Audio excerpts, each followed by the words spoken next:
नदियों की शांत गोद में, जहां जल ने पीढ़ियों से एक समुदाय की कहानियां साझा की हैं, एक भुलाई गई भाषा छिपी है जो कभी प्रकृति के साथ सामंजस्य में थी, लेकिन अब मौन के कगार पर है। यह माझी भाषा की कहानी है, भारत के विविध भाषाई ताने बाने का एक महत्वपूर्ण धागा जो अब विलुप्ति के खतरे में है।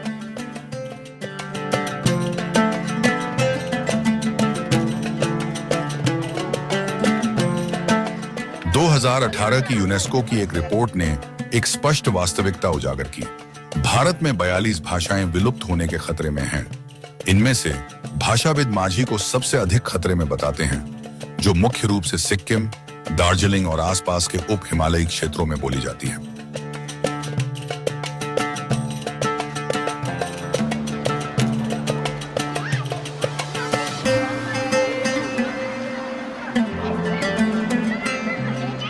माझी लोग, जो नेपाली समुदाय का हिस्सा हैं, एक अलग पहचान रखते हैं।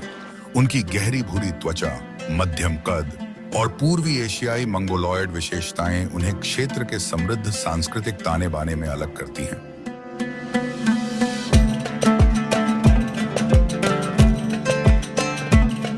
इन क्षेत्रों में 1000 से अधिक व्यक्तियों के माझी समुदाय का हिस्सा होने की पहचान के बावजूद एक चिंताजनक वास्तविकता सामने आई है। उनमें से कोई भी अपनी मातृभाषा धारा प्रवाह नहीं बोलता। हम अपनी भाषा सीखने में असमर्थ रहे क्योंकि हमारे माता पिता ज्यादातर नेपाली में बात करते थे, क्योंकि यह प्रमुख भाषा थी। हमें कभी अपनी भाषा सीखने का मौका ही नहीं मिला।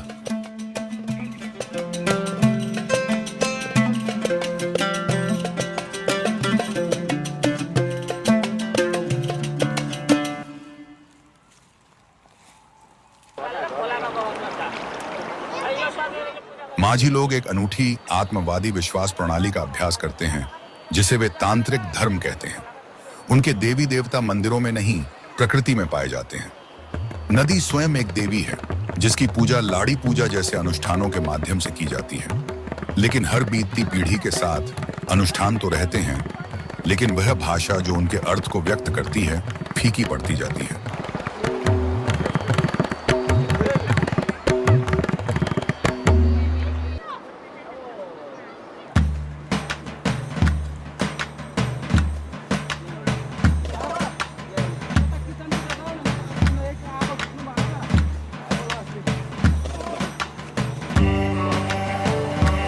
हमारी भाषा, हमारा इतिहास, हमारी परंपराएं, हमारी पूरी पहचान समेटे हुए हैं। जैसे जैसे यह फीकी पड़ती जा रही है, हम अपने होने का एक महत्वपूर्ण हिस्सा खोने के खतरे में हैं।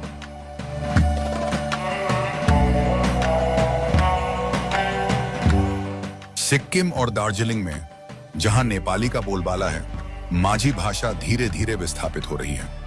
किसी आधिकारिक लिपि, शैक्षिक संसाधनों या इसे आगे बढ़ाने के संगठित प्रयासों के बिना माझी समुदाय न केवल अपनी भाषा बल्कि अपनी सांस्कृतिक विरासत के एक महत्वपूर्ण पहलू को खोने के खतरे में है।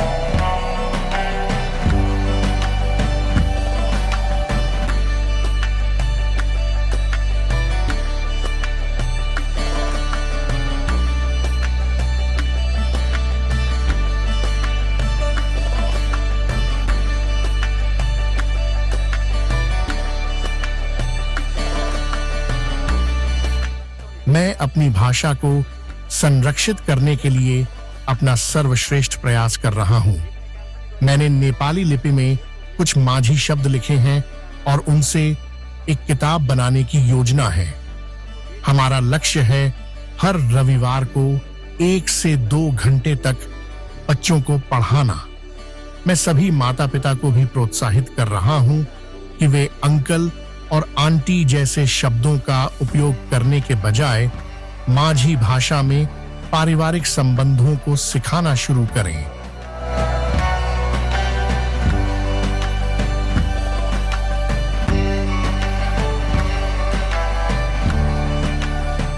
भाषा एक संस्कृति की आत्मा है। इसकी ध्वनियों और लयों के माध्यम से माझी लोग अपने पूर्वजों की कहानियां कहते हैं, प्रकृति के साथ अपने संबंध को व्यक्त करते हैं और अपनी अद्वितीय पहचान का जश्न मनाते हैं। लेकिन कार्रवाई के बिना ये आवाजें हमेशा के लिए मौन हो जाएंगी।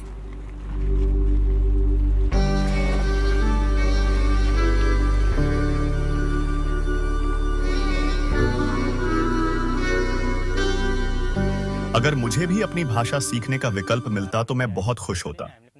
मेरे दादा ने मेरे पिता को यह नहीं सिखाया और मेरे पिता ने हमें नहीं सिखाया। अब मैं भविष्य में अपने बच्चों को अपनी भाषा कैसे सिखा सकता हूं?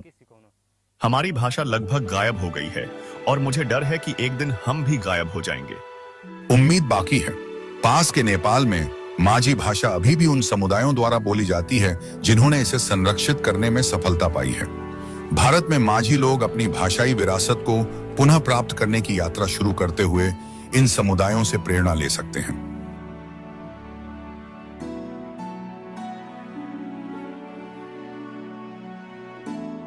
हमारे बच्चे माझी भाषा सीखने के लिए उत्सुक हैं और हम हमेशा उन्हें इस प्रयास में प्रोत्साहित करते हैं। हम नेपाल से एक माझी शिक्षक को लाने के लिए प्रतिबद्ध हैं ताकि वे उन्हें सिखा सकें, क्योंकि हमें डर है कि अगर हम अपनी भाषा और संस्कृति की रक्षा नहीं करते तो यह एक दिन गायब हो सकती है। बामासाई। बामासाई का अर्थ है हमारी माझी भाषा में अभिवादन। हमारी भाषा खतरे में है क्योंकि हमने कभी इसे सीखने में रुचि नहीं ली। नहीं हमारे माता पिता ने हमें सिखाया, न ही उन्होंने खुद सीखा। हमारे समाज में नेपाली प्रमुख भाषा है, इसीलिए अब कोई भी माझी नहीं समझता या बोलता, केवल हमारे पूर्वज ही करते थे। अब मैं अपनी भाषा सीखने के लिए उत्सुक हूँ और चाहती हूँ कि कोई हमें सिखा सके, क्योंकि हमारी भाषा हमारी पहचान है। ये हमारी ही गलती हो सकती है कि हमारी माझी भाषा लुप्त हो रही है। न तो हमारे माता पिता ने हमें सिखाया और न ही हमारा माझी समुदाय अब हमारी भाषा बोलता है। हम इसे सीखने के लिए उत्सुक हैं, लेकिन हम नहीं सीख सकते क्योंकि कोई इसे बोलता नहीं है और किसी को इसका ज्ञान नहीं है। जोरथांग में केवल एक बूढ़ा आदमी था जो कुछ माझी शब्द बोलता था, लेकिन वह भी चल बसा है। माझीटार में भी एक बुजुर्ग माझी व्यक्ति था जो भाषा का कुछ ज्ञान रखता था, लेकिन वह भी मर चुका है। हमारे पास कोई विकल्प नहीं बचा है और हमारी संस्कृति और भाषा मर रही है।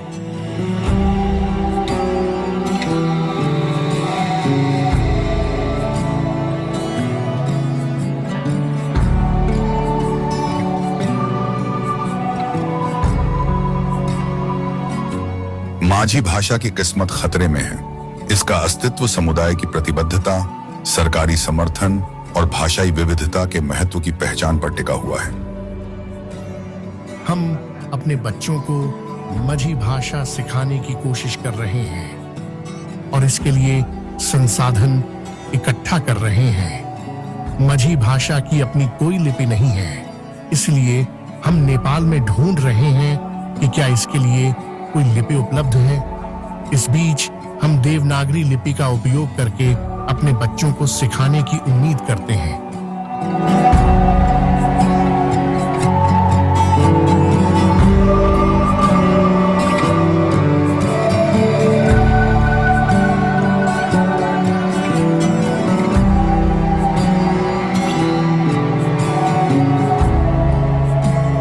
इस महत्वपूर्ण समय पर एक प्रश्न शेष रहता है, क्या माझी की आवाजें धीरे धीरे खामोश हो जाएंगी या क्या वे नए पीढ़ियों में अपनी गूंज बनाए रखेंगी?